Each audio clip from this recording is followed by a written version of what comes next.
sure we need to go so explosive now. Advantage Nakamura.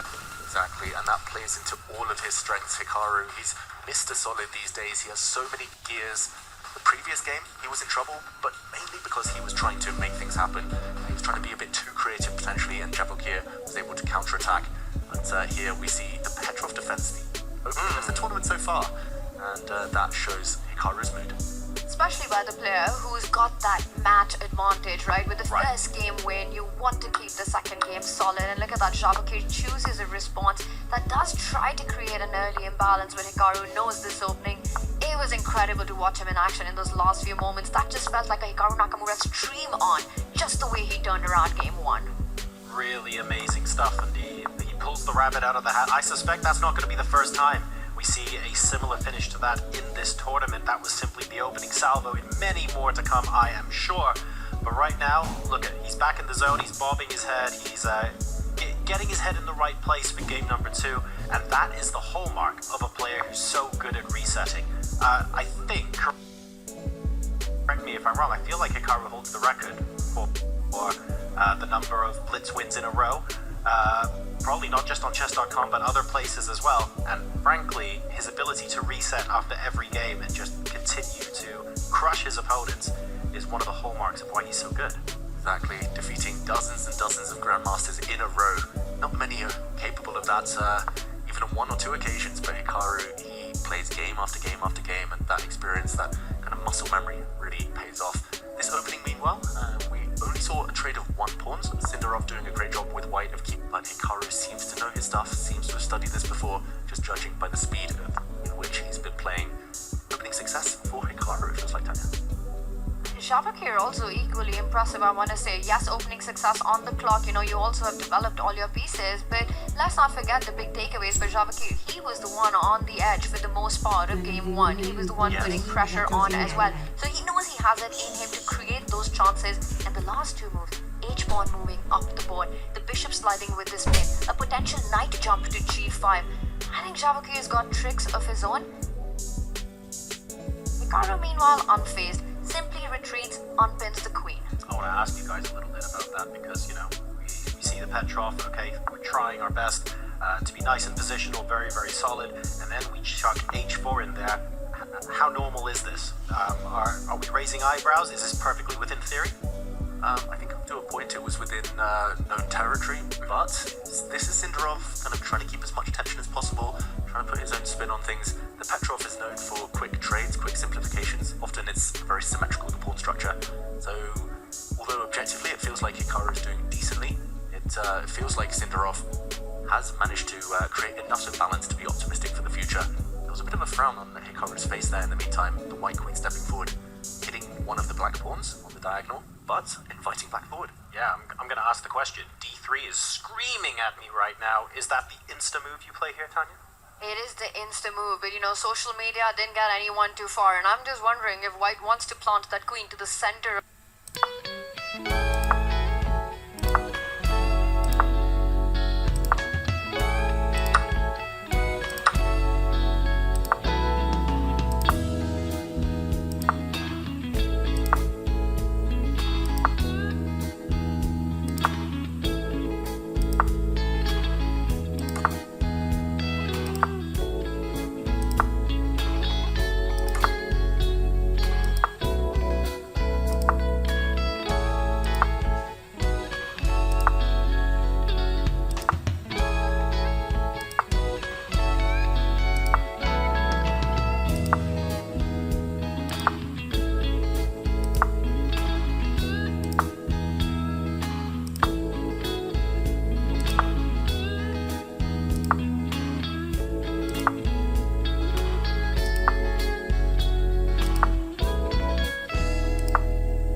but runs away. C4 is hanging, the black rooks would enter. If you could pick up the black rooks, put them anywhere near the white king, this is Hikaru Nakamura's game. But for now, it's very, very tense. And Hikaru is down on the clock. He's down 20 seconds. Javokhir needs to use that as a weapon. He does, because that's the weapon that Hikaru used against Javokhir in their game 1 from a busted position to eventually deliver checkmate. Can Javokhir get the whole story done again in his favor right now? But now the clocks are leveling up. Not an easy decision. Queen takes pawn is what you want, but that allows the rook activity. He has to move fast. Javokhir, he's thrown away his 20-second advantage. It's currently 93% accuracy against 92% accuracy. Such a high-level game. Javokhir going for it, trying to blow open the black king. This is great play from him, but did he spend too much time? Hikaru now, 1 minute versus 1 minute. Can he hold it together? Hikaru can always hold it together, and we are in a bullet valley right now. The rook's coming into the attack. There's a threat of a rook sliding onto the e2 square, coming in with a check. You could pick up the pawn on d3. Did Hikaru just miss that? He never misses anything. Wow, Javokhir didn't take that black pawn. A frown here from Hikaru Nakamura. Watch out, the black king is caught in a mating net. There are some back rank checkmate ideas. The white king now, only one way to go. It has to go back, otherwise it would have been mated itself. Do not take that bishop. White queen will deliver a killer blow. Retreats his rook. Any checks now on the back rank can be blocked by black rook. And if no check, then black just simply picks up that power pawn on g6 and no checkmate, thank you very much. This might be forcing a repetition with the rook going back and forth. A yo-yo dance between the rook and the queen. That's not good enough for Sindarov. He needs to win. He's down 1 point. The white queen goes a different direction, grabs a pawn, but now the black rooks coordinate and harry the h-pawn marching forward. Whose pawn is quickest?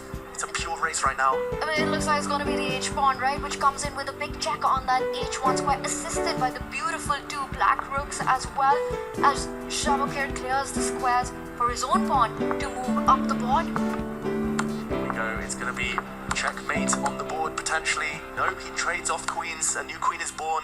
And here, it's all about the clock. Sindarov down at 12 seconds. It's not enough. The white queen fighting a losing battle. And there we go. It's resignation of Hikaru with a fist pump. And by a scoreline of 2-0.